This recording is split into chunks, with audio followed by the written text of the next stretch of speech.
안녕하세요. 꿀팁과 노하우를 알려드리는 안센입니다. 오늘 알려드릴 강의 시간은요, 네 번째 강의고요. 바닥재나 벽재, 그리고 그 아파트 외부 쪽에 있는 난간을 만드는 시간을 갖도록 하겠습니다. 지금 여기 옆에 보시면은 제가 사용했던 벽재나 바닥재 그리고 난간들을 이렇게 가져왔거든요. 이 위에 보시면은 3D 웨어하우스를 눌러서 매트리얼스를 누르셔가지고 보시면은 여기 이제 바닥재에 관한 것들, 벽재에 관한 것들, 이제 재료에 관한, 재질에 관한 것들을 다운로드 받으셔가지고 다운로드를 이렇게 받으시면은 파일 안에 이제 재질이 이렇게 들어가기 시작하거든요. 자, 이렇게 재질이 들어가기 시작하고 원하는 나무나 벽돌 이런 걸로도 제가 굳이 이렇게 만들어 놓은 거를 사용하지 않으셔도 원하시는 대로 벽재를 입히거나 바닥재를 입혀서 사용하실 수가 있어요. 보통 보시면은 매트리얼 입힐 때는 이 오른쪽에 보시면은 매트리얼스라는 부분이 있을 거고, 여기에 지금 여러가지 것들이 많은데 3D 프린팅, 아스팔트, 브릭, 컨셉, 컬러, 그래가지고 글라스, 랜드스케이프, 메탈, 이런 스톤 여러가지들이 이제 재료가 있는 거예요. 기본 재료들을 사용하셔도 되고, 아까 알려드렸던 3D 웨어하우스에서 다운받으셔도 되고, 나중에 이거를 바닥재가 완성된 거를 제 홈페이지 사이트에 올릴 테니까 거기서 재질을 받아서 사용하셔도 됩니다. 그렇게 해서 재질 입히는 거를 먼저 설명을 해드리고 나서 난간을 알려드릴 건데, 난간도 마찬가지로 저는 두 가지 정도라고 봐야 될 게, 난간을 사실 일일이 만드는 거는 별로 의미가 없다고 생각해요. 요즘에 그 3D 웨어하우스에서도 난간을 다운받아서 적절하게 길이를 맞춰서 사용하실 수도 있는 거고, 여기 오른쪽에 초보자 강의 영상이지만 이 난간 정도는 예외해서 루비 하나 정도는 알려드려도 괜찮을 것 같아서 이 루비를 홈페이지에 같이 올려드릴 테니까 이 난간을 사용하는 법도 하나 알려드리면서 루비에 대해서 한 단계 알려드릴 시간을 갖도록 하겠습니다. 자, 이제 재질을 입힐 건데, 재질을 입히려면은 페인트를 눌러야 되잖아요. 페인트를 이제 예전에 제가 두 번째 강의 시간에서 어떤 것들이 단축키고 어떤 아이콘을 써야 되는지에 대해서 알려드렸는데, 페인트 아이콘을 누르셔도 되고 영화 B라는 걸 누르셔서 재질을 입혀도 됩니다. 근데 여기 보시면은 오른쪽에 매트리얼스 맨 위쪽에 보면은 창문 틀이라고 해가지고 이런 모양이 나와 있어요. 이걸 그대로 입히시면은 이 창문 틀에 대한 색깔이 그대로 입혀지기 때문에 이 스포이드를 찍어서 작업을 해야 되는데, 이 오른쪽에 조그맣게 보면 스포이드 부분이 있어요. 이게 이제 스포이드를 누르셔서 찍고 나서 여기에 지금 생기면 들어가셔서 재질을 입히셔도 되고요. 아니면 B를 누른 상태에서 Alt를 같이 누르시게 되면은 이렇게 스포이드가 뜨는데, 스포이드 상태에서 왼쪽 버튼을 누르시면은 이렇게 버튼을 누르시면은 바뀌는 것을 볼 수가 있죠. 이렇게 바뀐 상태에서 재질을 입혀나가는 걸 이제 알려드릴게요. 지금 바닥재를 저희가 저번 시간에 알려드렸는데, 여기도 바닥재를 보시면은 저는 이제 여기서 선을 그어가지고 따로 방에 대한 부분을 선을 그은 다음에 이렇게 지금 보시면은 오른쪽에 선택이 안 되고 요 안쪽만 선택을 해가지고 나무 바닥재를 입히도록 하겠습니다. 입히면은 이렇게 재질이 입혀지는 걸 확인하실 수 있고, 나는 이제 사실 가로 부분보다 세로를 바꾸고 싶다 하면은 여기에 지금 더블 클릭해서 들어가서 이거를 오른쪽 버튼을 누르신 다음에 텍스처를 들어가시게 되면은 포지션이라는 부분이 있어요. 이걸로 이제 움직일 수도 있고, 텍스처를 원하시는 크기나 방향을 정하셔서 잡으셔도 되는 거고, 자, 이렇게 잡으면은 지금 세로로 들어가는 걸 확인하실 수가 있죠. 이렇게 포지션 같은 걸로 이렇게 돌릴 수도 있고, 아니면 이렇게 옆으로 늘리셔가지고 각도대로 늘릴 수 있는 방법도 있고요. 이런 포지셔닝을 이용해서 작업을 하셔도 되고요. 지금 저는 이제 가로 정도가 적당한 것 같으니까 방에 대한 부분들을 일단 나무 재질 입혀보도록 할게요. 나무 재질은 원하시는 만큼 하셔도 되긴 하는데, 저는 딱 네모 정도로 잡아서 작업을 하도록 하겠습니다.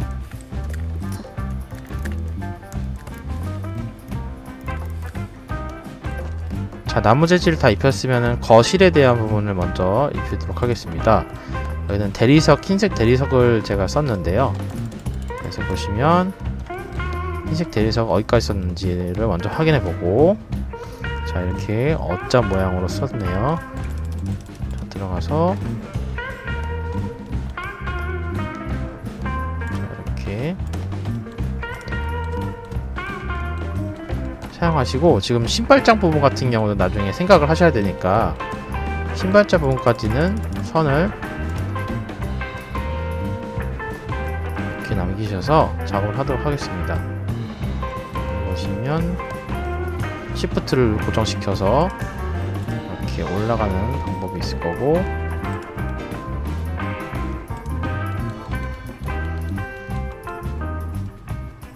자, 이렇게 해서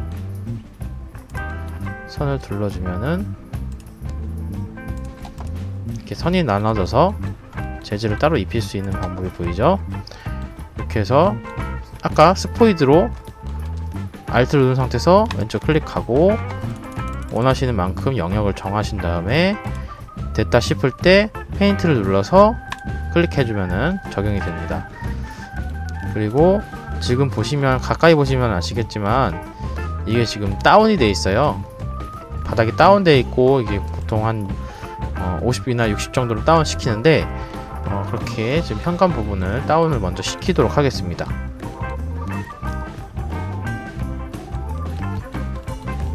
현관 부분을 자, 전체적인 부분을 다 했네요. 이렇게 해서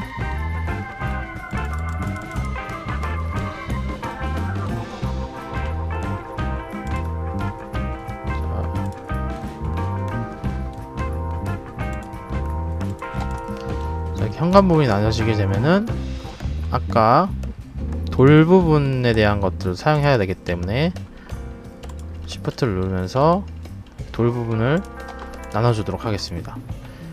여기에 지금 다시 B를 눌러서 페인트를 찍고 Alt를 눌러서 스포이드를 찍어서 오른쪽에 바뀌기 시작하면은 이 그룹 안쪽으로 들어가서 원하는 재질을 눌러주고, 푸시로 재질을 입히기 전에 이 상태에서 푸시를 50을 내린 다음에 재질을 입혀주는 게 좋아요. 왜냐하면은 재질을 입힌 상태에서 내려가기 시작하면은 이 오른쪽도 재질이 이상하게 입힌 상태로 그대로 들어가니까, 되도록이면은 먼저 땅을 내리신 다음에 작업을 하시는 걸 추천드립니다.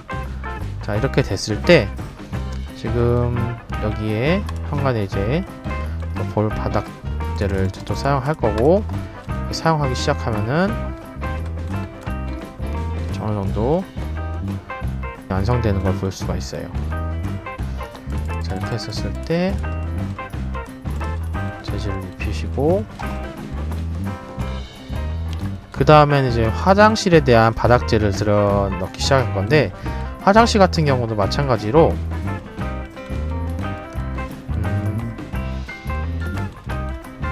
땅을 더 내려서 사용할 건데 이렇게 50 정도를 다시 잡아서 하겠습니다. 자, 땅을 먼저 내릴게요.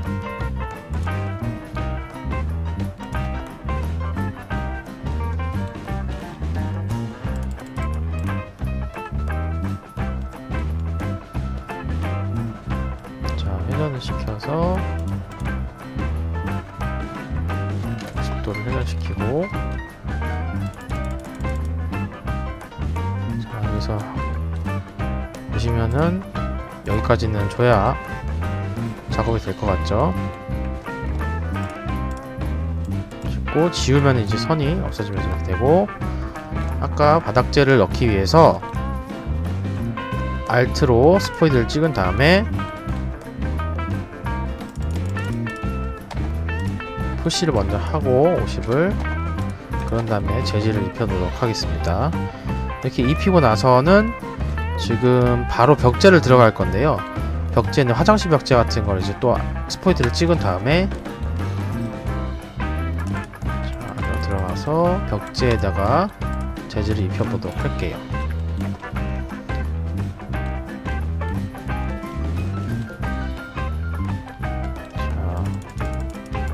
여기 보시면은 뭐가 겹치죠? 이런 거 같은 경우는 지금 벽재랑 바닥재랑 같이 겹치기 때문에 그런 건데, 뭐 사용하지 않는 정도의 면이라면은 그대로 이렇게 뒤로 물러나게 해도 큰 관계는 없어요. 이렇게 해서 뒤로 물러나게 했고, 지금은 이제 선이 보이는 거라서 뭐 이상한 건 아니니까 신경 안 쓰셔도 될 것 같고, 이쪽 같은 경우에도 바닥재가 50이 내려간 상태를 만들어야 되니까 50을 내리고 나서 바닥재를 다시 Alt를 눌러서 스플릿을 찍고, 자 눌러주면은 이제 바닥재가 또 완성될 거고, 이 바닥재를 완성했는데 내가 만약에 바닥재를 뭔가 이 색깔을 말고 다른 색깔로 쓰고 싶다 그러면은 여기 보면은 HLS부터 RGB, 컬러 뭐 여러가지 것들을 선택하고 나서 이런 채도나 뭐 명도나 이런 것들을 주어서 작업을 하셔도 돼요. 뭐 검정 색깔로 한번 해볼까요? 검정 색깔로 했을 때 이렇게 바닥재가 검정색이 되는 걸 확인할 수가 있고, 이게 벽재들을 화장실에서 이렇게 입혀서 작업을 하는데, 뭐 더 세심하게 작업하시고 싶으시다는 분들이 있으면 아까 제가 알려드렸던 텍스처 포인트들을 입력시켜서 이렇게 십자가 부분에 움직여서 텍스처를 이렇게 맞춰셔도 돼요. 이렇게 해서 뭐 하나하나 맞춰 나가셔도 되고요. 이렇게 했을 때 마지막으로 다용도실 같은 경우에 이제 바닥을 주도록 하겠습니다. 자, 바닥을 주기 전에 푸시로 내리고, 자, 이렇게 바닥을 줬고요. 지금 보시면은 약간 색깔이 다른 걸 확인할 수가 있어요. 제가 아파트 벽이라고 해가지고 이렇게 만들어 놨거든요. 이게 디폴트 값인데요, 왼쪽에는 이 디폴트 값을 쓰면 안 되는 이유가 나중에 루미온이나 Vlay에 대한 작업을 했을 때 이 디폴트 값으로만 있으면은 애가 재료를 인식을 잘 못해서 뭔가 이제 렌더링이나 어떤 3D적인 실사 작업을 할 때 문제가 많이 생겨서 그런 거 정도라고 알려드리도록 할게요. 그래서 디폴트 값이 없게끔 만들어야 하니까 이거를 그룹제로 재질을 입히면, 보셨죠? 그룹제로 재질을 입히면, 제가 다시 이거를 89 말고 진하게 해볼게요. 재질을 입히게 되면은 전에 줬던 재질들은 그대로 살아남고, 그룹에서 디폴트 값들은 이 아파트 벽으로 주는 거다라고 생각하시면 돼요. 이렇게 했을 때, 눌렀을 때 이렇게 약간 색깔이 아파트 벽 색깔로 변하는 거 보시죠. 나중에 더 세심하게 하시고 싶으면 이 바깥 부분들은 아파트 외벽이라고 해서 이름을 따로 주셔서 작업을 해 놓으시면은 나중에 뭐 작업하시기가 더 수월하시겠죠. 자, 그리고 요 베란다 부분들도 재료를 입히도록 할게요. 이렇게 해서 이쪽에 대한 재질을 이제 입혔고, 자, 대략적인 재질들을 거의 입혔으니까 문에 대한 재질도 한번 입혀볼게요. 이렇게 Alt를 눌러서 다 누르고 뭐 이렇게 재질 상태로 그냥 줘도 그렇게 이상하지 않죠. 여기에 뭐 문고리 같은 거를 다른 색깔을 주시고 싶으시거나 다른 재료로 주시고 싶으시면은 뭐 요걸 따라가셔도 되고, 뭐 다른 색깔을, 다른 재료를 입히셔서 하셔도 돼요. 자, 이렇게 보면은 이렇게 따로 이런 식으로 입히셔서 작업을 하셔도 된다는 말씀을 드립니다. 자, 그리고 난간 같은 경우를 알려드릴 건데, 지금 보면은 난간이 높은 게 있고 이렇게 창문이 조금 높아져서 난간이 낮아지는 경우도 있는데, 이런 것들을 다 할 수 있게 3D 웨어하우스에서 난간 레일링을 치셔가지고 밑에 뜨는 난간들을 이용해서 자기가 이제 조정을 해서 쓸 수가 있어요. 이렇게 난간을 하나 다운받고 이쪽에다 적용시킨다 하시면은 이렇게 일단 가져오고 나서 포인트들을 이렇게 가져오고, 뭐 이거는 좀 어색하니까 이 벽까지 라인을 맞춰서 더블 클릭하면 이제 그룹이니까 안에서 필요한 만큼 삭제를 하시고, 제가 세 번째 시간에 알려드렸던 스트레치, 창문 스트레치를 이용한 방법을 사용해서 다 60 정도 나오면은 이렇게 난간에다가, 지금 난간 매트리얼이 돼 있으니까 색깔을 칠해주면은 난간이 간단하게 완성된 걸 볼 수가 있어요. 이렇게 해서 뭐 한 100 정도 올라가고, 그리고 두 번째로 제가 루비를 하나 설명해 드리면서 이것도 난간에 사용할 수 있다라고 설명을 드렸는데, 라인 위쪽에다가 루비를 넣을 수 있는 루트를 적어둘 거예요. 그렇게 했을 때 폴더까지 이렇게 결국에 들어가시면은 거기 안에 루비 파일들을 집어넣는 공간이에요. 루비 같은 경우에는 두 가지 형식이 있는데 RB라는 형식과 RBZ라는 형식이 있어요. 그래서 RB 형식 같은 경우는 이 위에 있는 루트를 따라가셔서 그 최종 폴더 안에 있는 곳에 폴더와 RB 파일 두 가지가 있을 텐데 그걸 둘 다 집어넣어 주면 되는 거고요. 그 다음에 RBZ 같은 경우에는 윈도우를 들어가서 익스텐션 매니저를 클릭하시면은 이 왼쪽 밑에 인스톨이 있는데, 이 인스톨 누르셔서 원하는 RBZ 파일이 있으면 이 RBZ를 열기를 하시면은 요 안에 들어오게 돼요. 그 루비가. 그러고 나서 껐다 키시면은 바로 사용이 가능합니다. 지금 그 난간 루비 같은 경우에는 루비 재생 목록 쪽에 설명해서 올려놓긴 했지만 다시 한번 설명드리면은, 이 루비 같은 거는 RS 펜스라는 루비이고요. RB 파일이기 때문에 여기 루트에 따라가서 그 폴더 안에 RB 파일과 폴더 파일을 집어넣어 주시면 돼요. 이렇게 했을 때 사용 방법은 간단해요. 선만 그려주시고 필요한 만큼 이 선을 가지고 이렇게 어떤 난간을 쓸지 결정하시고 누르시면은 높이를 측정하라고 하거든요. 이렇게 했을 때 1100 정도 높이를 하겠다고 하면은 이렇게 난간이 만들어지는 걸 확인하실 수가 있어요. 그렇게 했을 때 뭐 앞으로 빼내 주시면 바로 난간이 완성되는 거예요. 이렇게 뭐 필요 없는 부분이 있다 그러면은 이렇게 푸시를 해서 없애도 가능한 거고요. 자, 이런 식으로 작업을 하셔도 돼요. 이렇게 했을 때 높이를 마음대로 측정할 수 있기 때문에 제가 첫 번째 알려드렸던 3D 에어스에서 가져오는 것보다 훨씬 속도가 빠르겠죠. 이렇게 해서 바닥재, 벽재, 그리고 난간까지 간단히 설명을 드렸는데요. 궁금하신 사항 같은 거 있으시면 댓글로 남겨주시고 좋아요와 구독, 알람 설정도 부탁드리겠습니다.